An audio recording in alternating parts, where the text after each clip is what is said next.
The moment Charlene Mitchell stepped into Terminal 4 of Phoenix Sky Harbor, she felt it, that heavy silence disguised as polite indifference.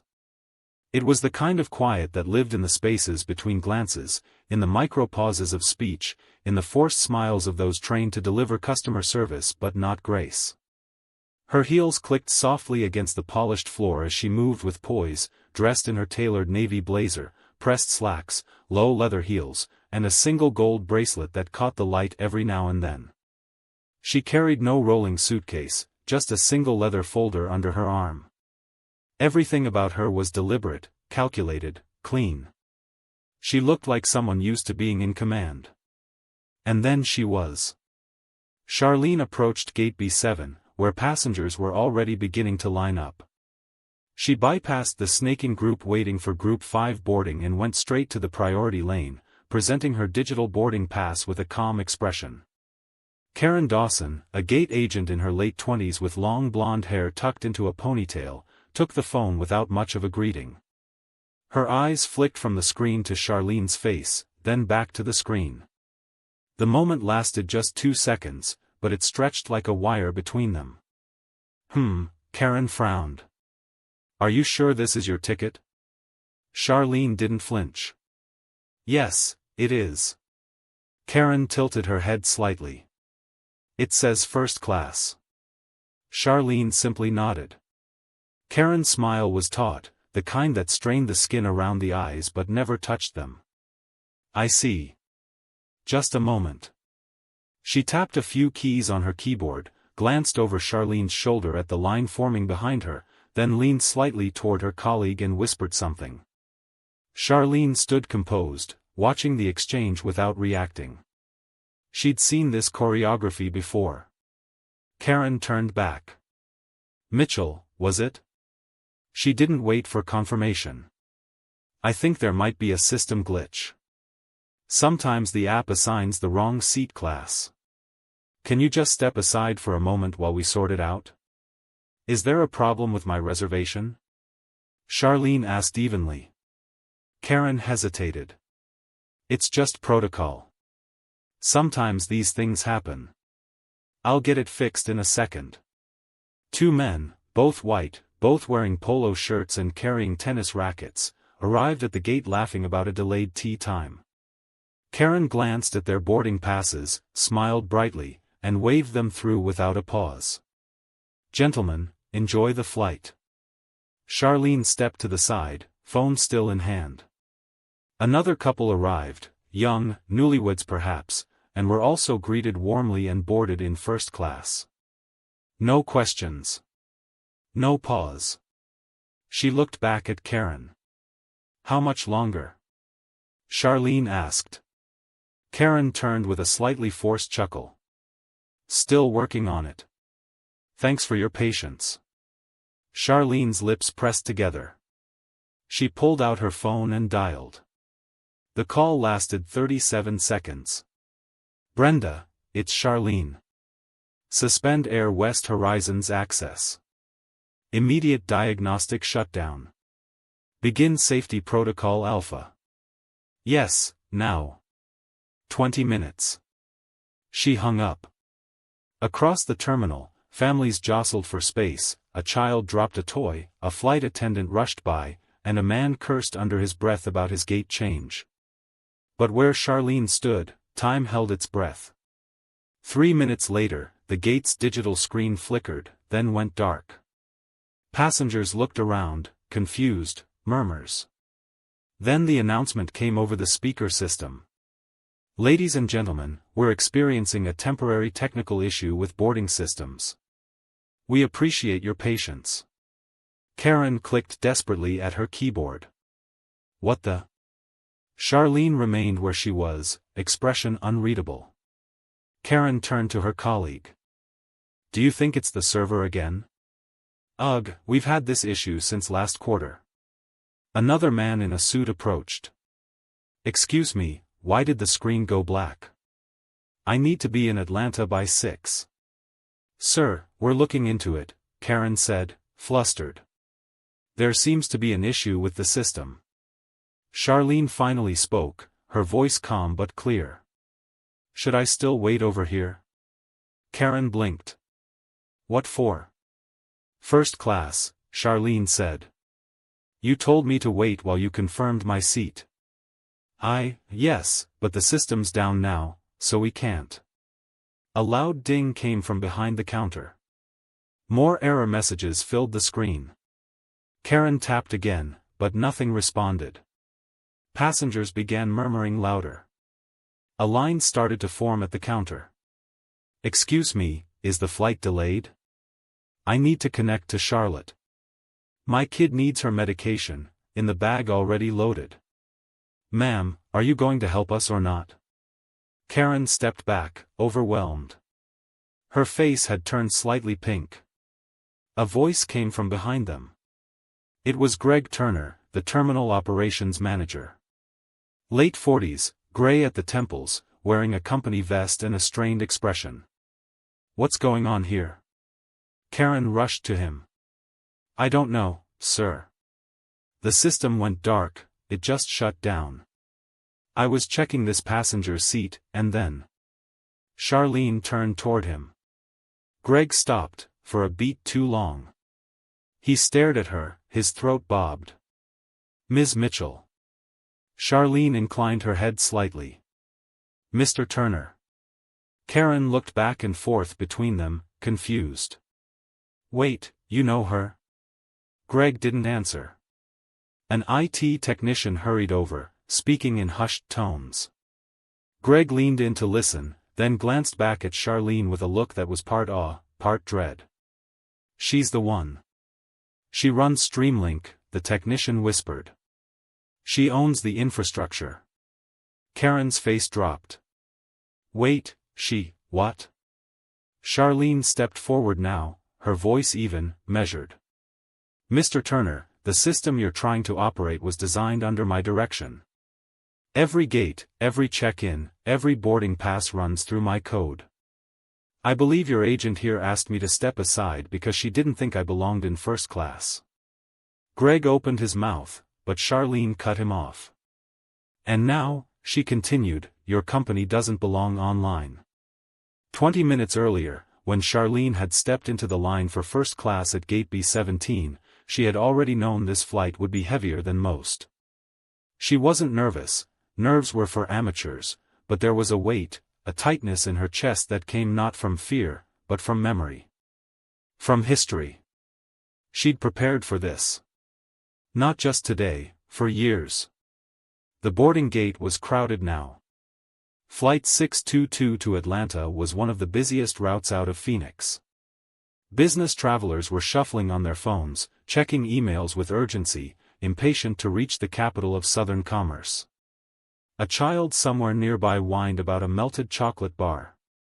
A woman in a pink velour tracksuit adjusted her neck pillow dramatically while her partner held 2 iced coffees like trophies. Charlene remained still, standing precisely where Karen Dawson had instructed her to wait, just for a moment, the agent had said. But moments like this always stretched longer for people like Charlene. She had felt it before, the spotlight of suspicion, the quiet performance of doubt. She turned slightly and caught sight of a middle-aged man, bald, golf tan, Rolex peeking from beneath his blazer, watching her from across the gate. He looked at her, looked away, then looked again. He didn't say anything. He didn't need to. She knew what that glance meant. Why is she standing in the first-class line? It never changed. Inside her leather folder was a document, a contract draft for the expansion of Streamlink systems into the Southeast network. A deal worth $74 million. And yet, in that terminal, she was invisible and suspicious at once. She closed her eyes for a second, and the past surged forward. 18 years earlier, Charlene had worn a navy blazer not unlike the one she wore now, though the fabric had been cheaper, the cut less precise.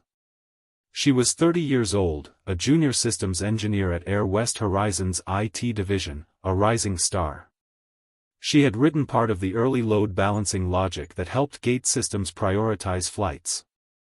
Her boss, Mark Densley, once said in a meeting, "She's the smartest person in the room, but don't expect her to act like it. She's humble, not like the rest of you. But her intelligence didn't protect her when the whispers started. It had begun with a misplaced server key. Then came the client meeting she wasn't invited to. It's too much for you right now, they said. Then the jokes, not quite offensive enough to report, but always barbed, always coded. When an internal audit found a system vulnerability that she had flagged months before, somehow her name was the one attached to the oversight.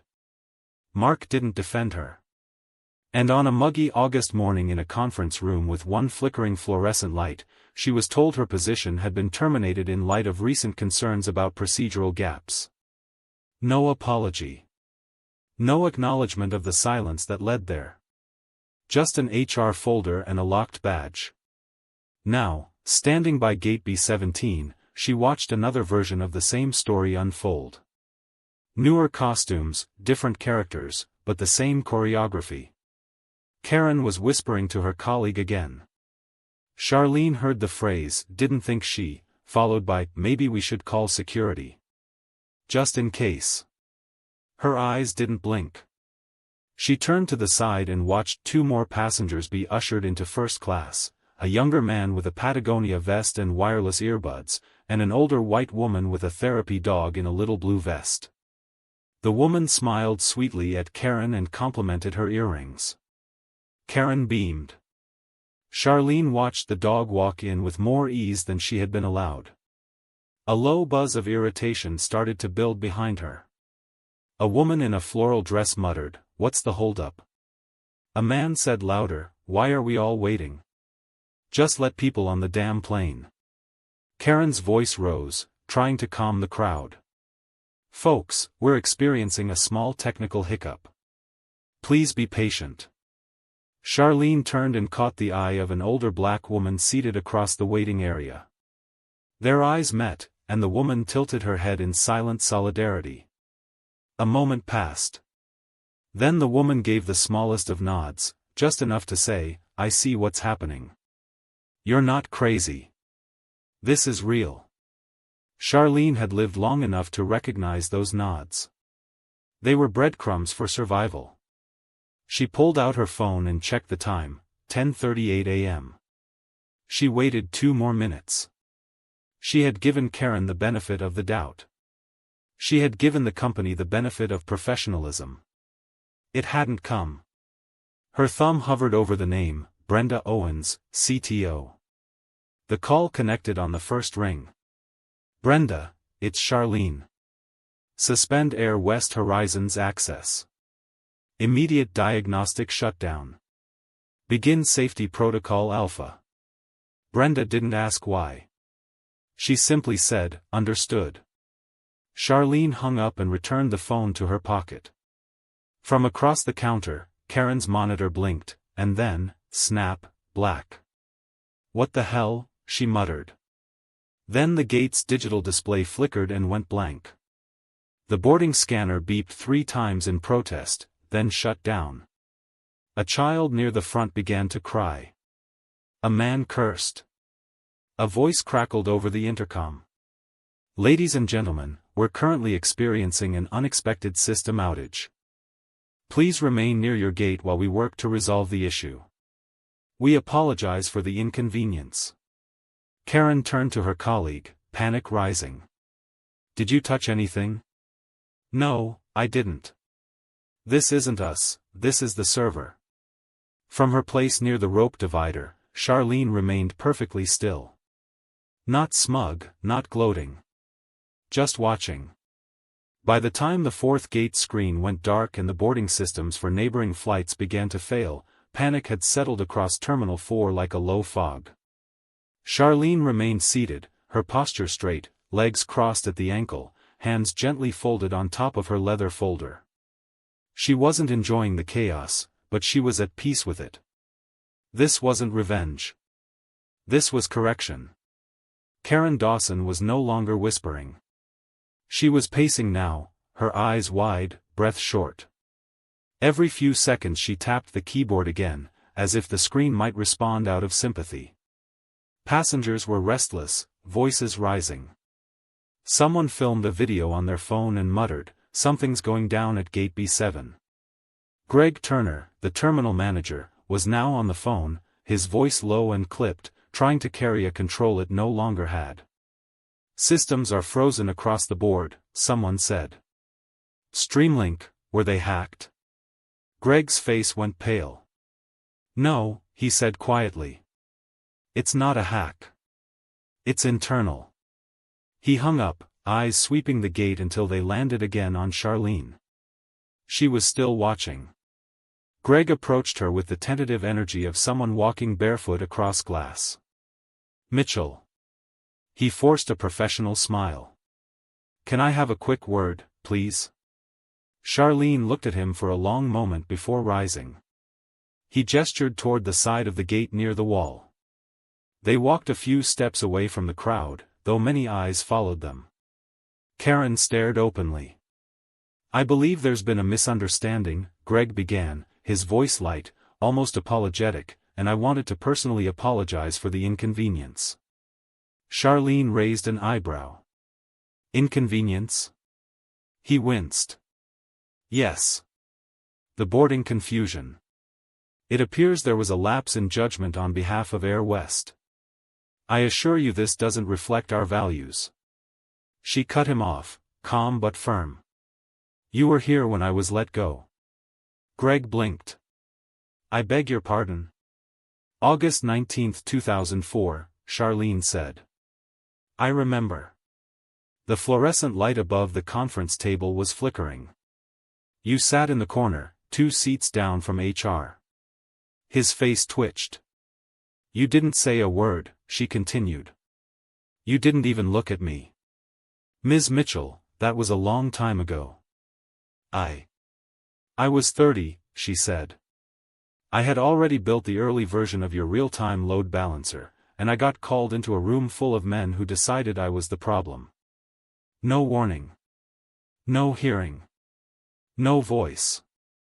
Just silence and a termination letter." Greg tried to steady himself. There were allegations of procedural failure, it wasn't personal. Charlene stepped closer. Her voice dropped like a thread tightening. "I flagged the vulnerability 6 weeks before it was exploited. My email was ignored. But when the system crashed, you made me the face of the failure." He opened his mouth. "Closed it. I didn't fight it," she said. "Not because it wasn't worth fighting, but because I realized I didn't want to spend my life trying to convince men like you that I belonged in the room. So I built my own." Greg exhaled slowly. "What do you want from us now?" Charlene tilted her head. "That's the problem. You think this is about wanting something from you." She gestured toward the gate, to the stalled flights, the flickering monitors, the passengers growing louder, the crew looking helpless. "I didn't take your system offline out of anger," she said. "I did it to remind you, access is a privilege, not a guarantee." Greg was sweating now. Karen had inched closer, trying to listen without being obvious. Charlene turned to her. "You know," she said softly, "it's always the same smile, that thin, professional smile. The one that says, 'You're not what I expected,' but pretends to be polite about it." Karen blinked, stunned. "I've boarded hundreds of flights," Charlene continued. "Most gate agents look at my ticket, then at me, and ask if I'm in the right line. Some even explained first class to me like I've never heard of it." I didn't mean anything," Karen began, her voice brittle. Charlene nodded. "That's the worst part. You didn't have to mean it. You just did it because you could." Greg stepped in.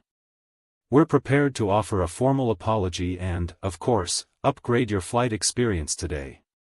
Perhaps future travel credits." Charlene's laugh was soft, almost kind. "You think this is about a seat?"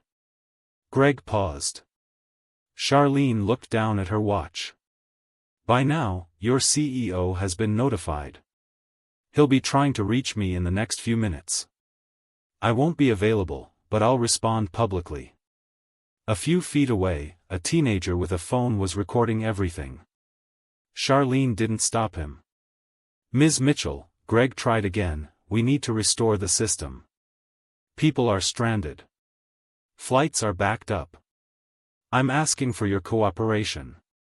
Charlene looked at him one last time. "Mr. Turner, the first-class seat wasn't available to me. Now the entire company isn't available to you." She turned and walked away, not toward the gate, but toward the private exit. A sleek woman in a gray suit met her there, speaking into a discreet earpiece. "Ms. Mitchell, the jet is fueled and ready," the woman said. Charlene nodded once. "Thank you." As she passed through the secured door, she didn't look back. That afternoon, videos of the incident went viral. The clip of her standing calmly as the systems failed had over 4 million views by 6 p.m. on TikTok alone. Hashtags like #ThinkerCEO, #shutdown, and #system-not-available trended across platforms. The CEO of Air West released a rushed statement: "We regret the experience Ms. Mitchell endured at our terminal today and are launching a full investigation." Karen Dawson was placed on immediate administrative leave. Greg Turner was asked to resign in light of leadership missteps. Charlene didn't respond to media requests. She didn't need to. The silence said enough. In her private jet, somewhere over New Mexico, Charlene looked out the window, phone resting on her lap. A text from her daughter flashed: "Mom, you did that. I'm proud of you." She smiled faintly. In her hand, the old newspaper clipping. She folded it in half, then in quarters, then let it rest in the leather folder one last time. "Some systems freeze," she said softly to herself, "but they can all be restarted, except respect." By the following morning, the incident at Gate B7 had become a corporate firestorm. The internal Slack channels at Air West Horizon were flooded. Employees shared blurry screenshots of Charlene Mitchell's LinkedIn profile, some with awe, some with guilt. A few had known her name from technical conferences. Most had never connected it to the woman they'd watched on that now infamous TikTok clip. The company's headquarters in Atlanta held a closed-door emergency meeting. Their systems were still partially offline, not because of any irreversible damage, but because Streamlink's following protocol had halted all administrative access until a formal review could be conducted. It was standard safety protocol. But to Air West, it felt like punishment. The CEO, Adam Halpern, issued a public statement that tried to strike a balance between humility and damage control. "We deeply regret the events that occurred at Phoenix Sky Harbor yesterday. The experience Ms. Mitchell endured does not reflect the standards or values of Air West Horizon.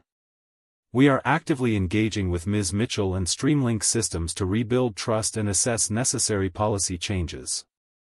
The statement did little to stem the tide. Dozens of passengers posted their own videos, sharing what they had witnessed. One clip showed Karen waving 2 white men into first class with a bright smile, then switching to a flat tone the moment Charlene approached. Another showed the moment Greg Turner's face dropped upon realizing who he had spoken to. It wasn't just embarrassing, it was systemic.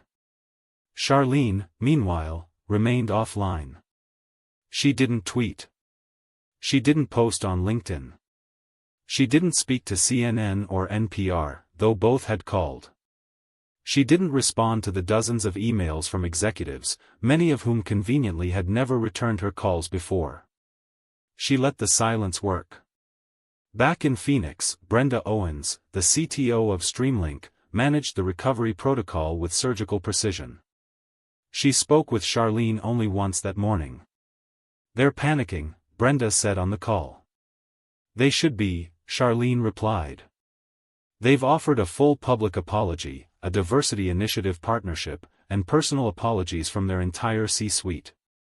Charlene didn't laugh. She simply said, "Good. Document everything. Are you going to reply?" "In my own time." That afternoon, Charlene sat on her back patio in Paradise Valley, the desert sun softened by tall palms. Her daughter Marissa had flown in that morning and was now curled up on a chair across from her, sipping iced tea, barefoot. "I still can't believe you actually brought them down like that," Marissa said, watching her mother with something between reverence and disbelief. Charlene raised an eyebrow. "I didn't bring them down. I paused them. They can reboot, most systems can. Accept respect." "Accept respect," Marissa echoed, smiling. Charlene didn't smile back, but her eyes softened. "They needed a reminder," she said. "Not of my power, but of theirs, and how easily it can be misused." Marissa set down her glass. "You've always been quiet about what happened back then." "I didn't even know the full story until yesterday." "I didn't talk about it," Charlene said, "because it wasn't about one moment. It was about hundreds, a look, a closed door, a missing invitation. You stopped counting." "But this was different," Marissa said. "You made them count." Charlene nodded. Later that evening, Air West sent a formal letter to Streamlink requesting a private meeting with Charlene and offering reparative initiatives. They suggested a joint press conference. Charlene read the email, then closed her laptop. She walked to her bedroom, opened a drawer, and removed a key, long, old-fashioned brass, the kind no one used anymore. It opened a fireproof box. Inside was the same leather folder, the newspaper clipping now folded neatly. Beneath it, a photograph of her first day at Air West, 2002, young, ambitious, standing beside 3 engineers who would later vote to have her removed from the system she helped build. She stared at it for a moment, then put it back and closed the box. The next morning, she called Brenda. "I'm ready," Charlene said. "Press statement?" Brenda asked. "No, not yet. First, notify them the review is complete. Air West's contract with Streamlink will be honored through the end of the quarter. After that, we will begin decommissioning their access." "You're letting them go?" Brenda asked. "No." Charlene replied, "I'm choosing who we take with us." "That's different." 3 hours later, the notice was delivered. Air West had been quietly dropped as a Streamlink's client. By the end of the week, 2 other airlines reached out to express interest in taking their place. Charlene didn't answer immediately. She didn't need to. Meanwhile, Karen Dawson's suspension became permanent. A union representative attempted to fight her dismissal on procedural grounds, but the public pressure made reinstatement impossible. Karen gave an exclusive interview to a local blog, insisting she never intended harm and that everything just got blown out of proportion. The comments section did not agree. Greg Turner, on the other hand, retired early. No official statement, just a quiet removal from the company directory. And Charlene, she went back to work at Streamlink's headquarters. She walked the halls as usual, calmly, purposefully. Employees greeted her with more than admiration now. There was a respect sharpened by what she had shown them, that power doesn't always roar. Sometimes it waits until the exact moment it's needed. The contract with Air West expired on the last Friday of the fiscal quarter. There were no farewell calls. No exit interview. Just a sterile final invoice paid in full and a confirmation email sent from a general inbox. It was the end of a relationship that had started in shadows and ended with headlines.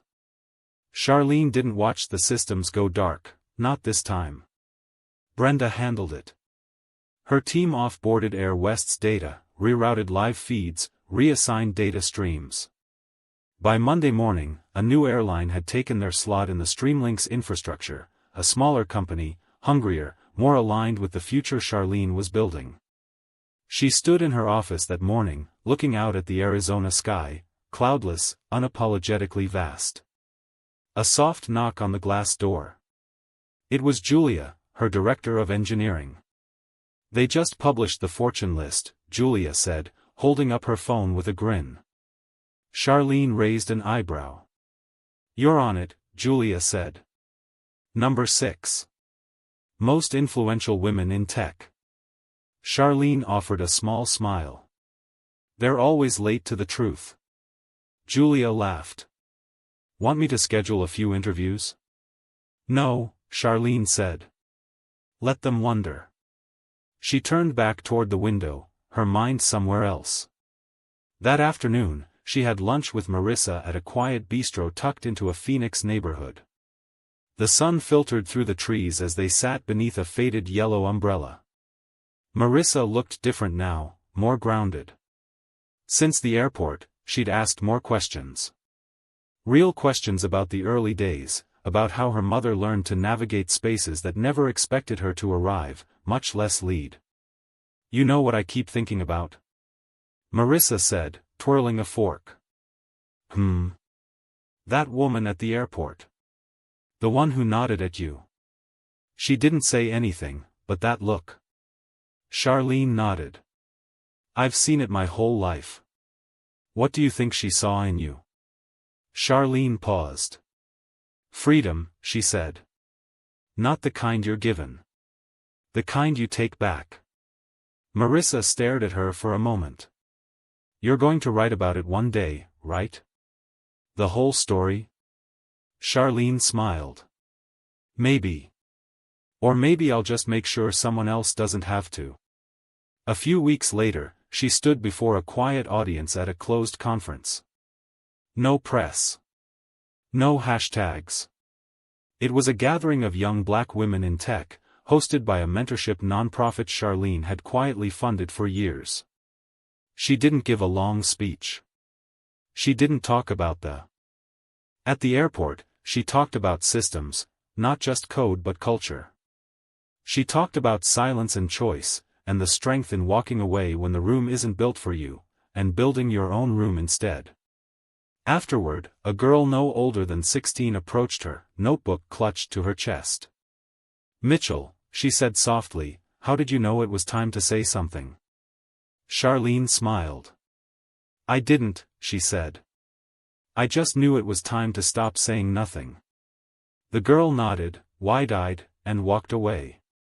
That night, alone at home, Charlene sat on her patio under the stars, the desert quiet around her like a secret.